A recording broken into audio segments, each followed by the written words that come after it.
Department of Health, kasama rin pang-apat ang Department of Interior and Local Government, ang Defense Department of Health, kasama rin pang-apat ang Department of Interior and Local Government, ang Defense Bongbong Marcos sa ating pong 6.6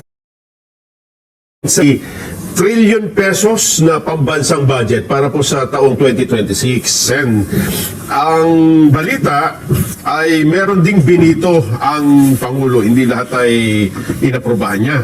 Ano po ba ang... kasi may mga statement dyan ha?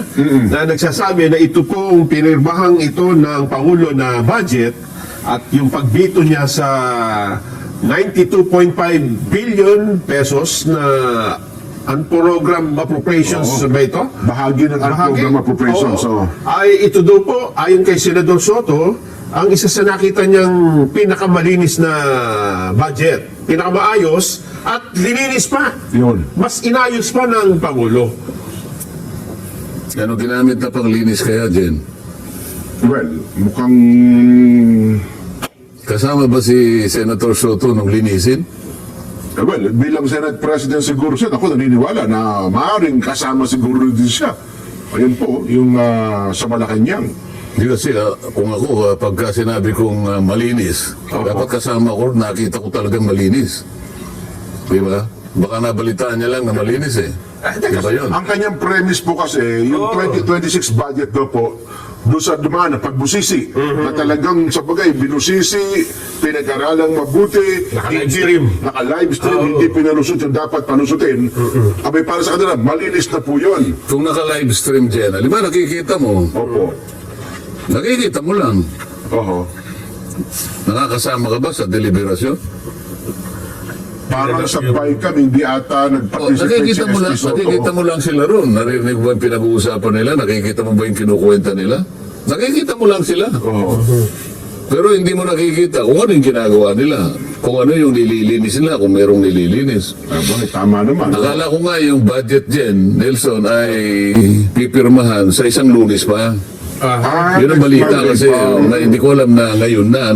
Kasi kaya ko naman inisip na baka sa isang Lunes pa, sa dami ng re-revisahin mo rito, na re-revisahin ng Pangulo, alam mo ba yung enrolled bill na yan dyan bago maging GAA, 4,300 pages yan eh. Ba? Yung 2026 enrolled bill. Oo. Pag enrolled bill dyan, ang ibig sabihin nun, apat pa lang ang nakapirma bago pumunta sa opisina ng Pangulo. Yung apat nakapirma dyan, yung Senate President, yung Speaker ng House of Representatives, at yung kanikanyang mga Secretary General nila. Sa House of Representatives, ang tawag Secretary General. Opo. Sa Senado naman, Senate Secretary. Pagkatas may blanco sa baba nung apat na yon. Pipirma ngayon ng Pangulo, yun ang magiging GAA. So hindi na sa enrolled bill, GAA na siya. Gano'n po. Pag-usapan natin yung malinis, kung gaano kalinis. Ako, hindi ako masyadong believe doon sa pagiging malinis nung nagawang budget. Kaya nga ako bumoto ng no dyan sapagkat may nakita ako na hindi rin napanagutan yung sinasabi ng marami kong kasama na talagang susuklayin namin yan. Gagamit kami ng isang suklay na masinsin ang ngipin. Suyod po ang tawag dyan. Suyod. Suyod. Yan ang suyod eh, yung Tama, masinsin. Kapag ikaw ay gumamit ng suyod yan, ang ibig sabihin nun, Pati ko, Lisa. hindi ko liser kuto. Tsaka yung Lisa. Lisa, yung mismong kuto, ibig sabihin, maliliit na bagay yan. Ngunit nakapagbibigay ng napakalaking problema sa tao eh. Maliliit ha. Makati yun. Kuto. Kapag hindi mo naalis ang kuto, wala eh. Kahit maliit, aalisin mo dahil nakakasagabal, nakakainis, nakakairita, hindi maganda. Opo. Pati balakubak no, kukudkurin ang tanong dyan, di ba? Tama po kayo. Ganun dapat eh. Mga kasama ko, talagang may nagbanta talaga. Gusto ko naman yun. At ako, napaniwala nila ako kasi kasama naman ako nung habang pinoporma namin. Pagkagaling sa House of Representatives, ang tawag doon sa dokumento, HGAB. Ano? House of Representatives General Appropriations Bill. So pupunta sa amin, yun ang ihimayin. Yun ang susuyurin. Opo. Yun ang gagamitin ng suyod. Di ba? O di, ako naman talagang gusto ko yun Kaya nagtyaga rin naman ako na sinamahan ko yung ating chairman kahit kaming dalawa na lang. Maraming pagkakataon na dalawa na lang kami na talaga sinusuyod namin. Ngayon ako medyo, sinabi ko naman sa kanila na medyo ako, na-disappoint ako. Ano yung na-disappoint sa Tagalog yan? Nadismaya. Medyo nadismaya naman ako sapagkat alam naman ninyo, bumoto ako doon sa ating nagawa na version mula doon sa version ng House of Representatives. Nakita niyo naman, bumoto ko ng no. Opo. Kahit hindi perfecto yan, pero sa tingin ko, nagawa nating suyurin talaga. Alam ko nangyari. Bicameral conference, nakita namin. Sabi ko, teka muna, bakit? Bumabalik. Bakit yung pinagkaisahan natin, bakit yung pinag-usapan natin, nagagawin natin, susuyurin talaga natin? Bubusisiin mabuti. Yung mga natanggal na lisa at uto, ginalik sa ulo? Parang ganun ho ata nangyari. Kaya nga bumoto ako, no, sabi ko, kaya po ako talagang nagsikap din. Ako, gusto ko makapag-contribute kahit konti lang. Para sa ganon, yung magawa nating 2026 budget, malayo ka ho. Sabi ko nga million light years away from the 2025 budget. Yun ang ginamit kong pananalita dyan. Grabe, million light. Gusto kong ilayo doon, sabi ko, sapagkat alam natin, ang 2025 budget, may nagsabi at marami nagsabi, it is the most corrupt and it is the most anomalous budget the Philippines ever had in years. So gusto ko malayo doon. Bakit naman ka ako? Gusto niyo, magbigay lang ako ng ilang halimbawa dyan. Sige po, Sen. Yung BICAM Conference Committee na yan ang pinanggalingan ng enrolled bill. Nadagdagan pa yung AX kasi sabi namin, lalo na nung ako'y nag-interpolate nga, hindi na ako naniniwala na yung AX na yan o yung MAIP o yung tupad ay nakapagbibigay talaga ng positibong tulong sa mga dapat na tulungan. Ang ganun ho ba? Kasi, nagsimula yan, napakatagal na ng panahon Ilang presidente na Opo, matagal na po meron At yan. subsidy natin yan, nagsimula tayo sa 4-piece. Hanggang sa naimbento natin ang AX. Ang naimbento natin ang MAIP. Naimbento natin ang tupad. At ang pinakamuling invention, yung AKAP. Yung AKAP, last year. O ano ang katibayan na hindi ka ako naging mabuti? Ang idinulot na resulta niyan.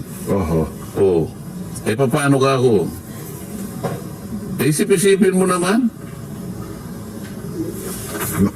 Saglit lang siya, bago nyo ituloyan. Mahalaga po dapat naunawaan ng ating mga kaubayan. Sige. Tanggapin lang po natin itong report, direkta mula sa Malacanang, sapagkat kahuntahan po ngayon ni Eden Santos, ang Pangulong Bongbong mismo. Then, huwag mong gagalitan ng Pangulo, kalalagdala sa Pangulo ng budget din Pangulong Ferdinand Marcos Jr., nilagdaan na raw po ang 2026 national budget na nagkakahalaga ng 6.793 trillion pesos. Kunin po natin, nasa Malacanang mismo. Maya Pagat Panapon. Den, kamusta dyan? Yes, Maya Pagat Panapon, Kong Jen, Kong Nelson at syempre Kang Senator Marcoleta na bagaman hindi siya naniniwalang malinis yung budget at dismayado siya. Naku naman, isa na ang ganap na batas, Kuya Jen, ang 2026 General Appropriations Act para sa fiscal year 2026. Yan ay matapos na lagdaan ng Pangulo ngayong araw, January 5, 2026, gaya ng ipinangako ng Malacanang last time ni Pangulong Ferdinand Marcos Jr. yung paano kalang 6.7 trillion pesos na pambansang budget ng administrasyon. Ang 2026 nga ay malinaw na nagpapakita umano ng layunin ng Administrasyong Marcos na ilagay yung kapakanan ng mga Pilipino sa sentro ng pag-unlad ng Pilipinas. Prioridad dito yung mga sektor na mahalaga para sa pantay at inklusibong kaunlaran. Ibig sabihin yan, Kuya Jen, mas tutok ang budget sa tao, sa human capital at sa pangangalaga o pangangailangan ng susunod na henerasyon. Pinuri ng DBM ang pagdagdag ng Pangulo sa General Appropriations Act na sa kanyang matatag na pamumunot sa patuloy na pagtupad sa pangakong palawakin ang mga oportunidad para sa mga Pilipino. Kasama, Kuya Jen, sa top 10 agencies, unang-una siyempre ang Department of Education na merong mahigit 1 trilyong pisong budget sa 2026. Sinundan yan ng Department of Public Works and Highways, ng Department of Health, kasama rin pang-apat ng Department of Interior and Local Government, ang Defense Department, Department of Agriculture, pang-anim, Social Welfare and Development ay itong DSWD pang-pito, kasama rin dyan yung Department of Transportation. Ang edukasyon, Kuya Jen, ay talaga namang dapat number 1 yan sa budget, ano? Pero itong taong ito, mas tinaasan pa yung alokasyon para sa DepEd, kung saan ay kasama sa budgetan ng pondo ay yung paglikha ng mahigit 30,000 teaching at non-teaching plantilla positions para daw maisulong yung dekalidad na edukasyon sa ating bansa. Sa kalusugan, may 1 billion pesos na budget para doon sa sinasabi nila, no, pinagmamalaki na zero balance billing, na antabayanan natin sa taong ito kung marami ang makikinabang yan. At syempre yung agrikultura para doon sa mga magsasaka at mangingisda na susuportahan ng budget nitong 2026. Gayon din yung farm to market roads, kasama yan sa merong alokasyon. At yung social services na pinaglaanan ng 270 more billion pesos ng gobyerno ay tinaasan din yan. At yung iba pa na mga sektor para naman mas lalong maiangat yung buhay at pamumuhay ng mga Pilipino. Kasama naman, Kuya Jen, dun sa ginito ng Pangulo na nagkakahalaga ng 92.5 billion pesos, yung budgetary support para sa GOCCs, gayon din yung fiscal support sa CARS o yung Comprehensive Automotive Resurgence Strategy Program, 2 bilyong insurance for government assets, gayon din yung sa LGU shares merong 14 million at iba pa. At yan po, alam ni Senator Marcoleta, yung mga binabanggit natin na yan, na sa 10 line items, 7 yung ibinito ni Pangulong Marcos kanina lamang sa ginanap na ceremonial signing sa Malacanang. Kuya Jen, yan muna ang update. Back to you. Pero